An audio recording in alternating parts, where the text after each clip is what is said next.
प्रदेश में पंचायत चुनाव को लेकर सियासी सरगर्मियां तेज हो गई हैं। हाईकोर्ट के निर्देश, ओबीसी आरक्षण का पेच और राजनीतिक दलों की चुनावी रणनीति, इन तीनों के बीच पंचायत चुनाव अब सिर्फ प्रशासनिक प्रक्रिया नहीं बल्कि बड़ा राजनीतिक मुद्दा बन चुका है।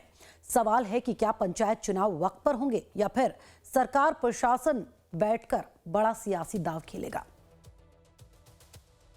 विधानसभा चुनाव से पहले उत्तर प्रदेश में पंचायत चुनाव को लेकर असमंजस की स्थिति बनी हुई है। हाईकोर्ट में दाखिल याचिकाओं पर सुनवाई के दौरान कोर्ट ने साफ कहा था कि बिना ओबीसी आरक्षण तय किए चुनाव नहीं कराए जा सकते। इसके लिए राज्य सरकार को ओबीसी आयोग का गठन करने के निर्देश दिए गए, लेकिन अब तक आयोग का गठन नहीं हुआ है।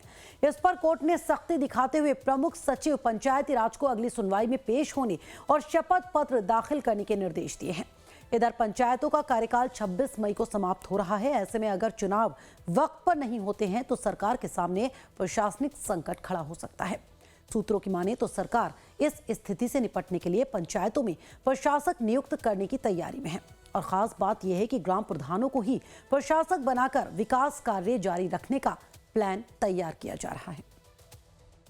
प्रदेश में पंचायत चुनाव समय से न कराने और पंचायतों में आरक्षण लागू करने को लेकर आयोग के गठन में हो रही देरी को लेकर हाईकोर्ट ने सख्त रुख अपनाया है और प्रमुख सचिव पंचायती राज विभाग को नोटिस जारी करके शपथ पत्र दाखिल करने की बात कही है।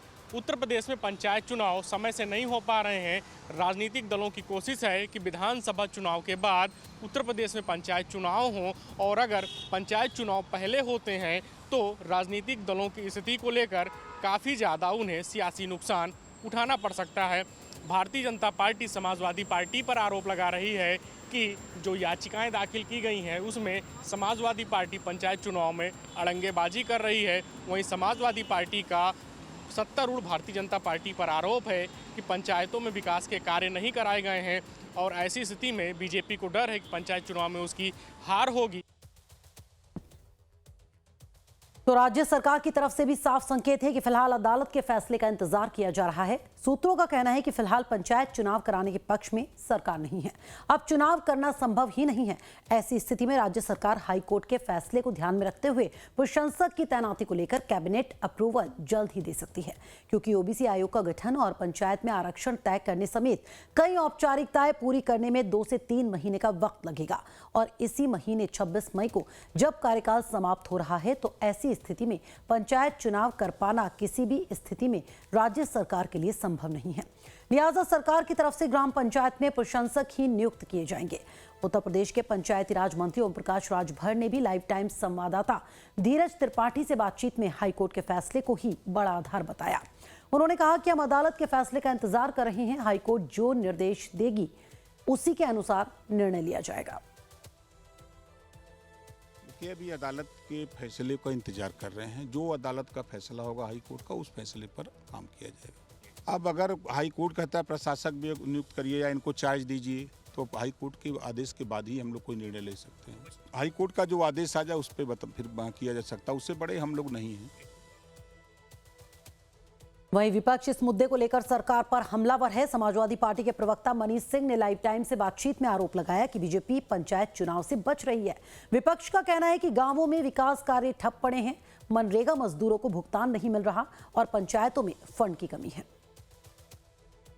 समाजवादी पार्टी ने 57,000 से ऊपर ग्राम सभाओं में पूरी मुस्तैदी के साथ पंचायत चुनाव लड़ने की और उसके बाद से विधानसभा चुनाव लड़ने की पुख्ता तैयारी की है। भारतीय जनता पार्टी के लोग पंचायत चुनाव से इसलिए भाग रहे हैं कि पंचायतों के जो पैसे थे उसको भारतीय जनता पार्टी ने कटौती करके कम कर दिया। ओम प्रकाश राजभर जी की बयान को वैसे भी कोई गंभीरता से लेता नहीं है। ओम प्रकाश राजभर जी उत्तर प्रदेश और देश की राजनीति में अब नेपथ्य में जाने वाले अनर्गल प्रलाप करते रहते। उनकी बात उनकी सरकार में ही नहीं सुनी जाती, उनके विभाग में भी नहीं सुना जाता है। तो सिर्फ इतना हम कहना चाहते हैं कि भारतीय जनता पार्टी की सरकार आज चाहे आज चुनाव करा ले, कल चाहे कल चुनाव करा ले। 2027 के बाद श्री अखिलेश यादव जी मुख्यमंत्री बनाएंगे तो हम लोग तो वैसे भी पंचायत चुनाव कराएंगे।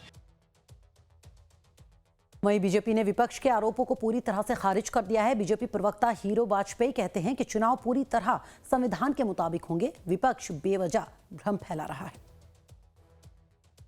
देखिए, मुझे लगता है उनका ये संशय निराधार, संविधान के अनुरूप और कानून के अनुसार पंचायत के चुनाव होंगे, कोई भी कमी चुनाव में नहीं रहने दी जाएगी, सही विधि विधान से चुनाव होंगे और विपक्ष इस तरह की अनर्गल प्रलाप करने से बचना चाहिए। मुझे लगता है उसे खुद चुनाव में लड़ना है और चुनाव होने के बाद उनका जो हश्र होगा वो आपको जल्दी ही दिखेगा। दरअसल पंचायत चुनाव का सीधा असर 2027 के विधानसभा चुनाव पर पड़ सकता है। गांव की राजनीति का रुझान ही आगे की सियासी दिशा तय करता है। यही वजह है कि कोई भी राजनीतिक दल पंचायत चुनाव में जोखिम लेने के मूड में नहीं है।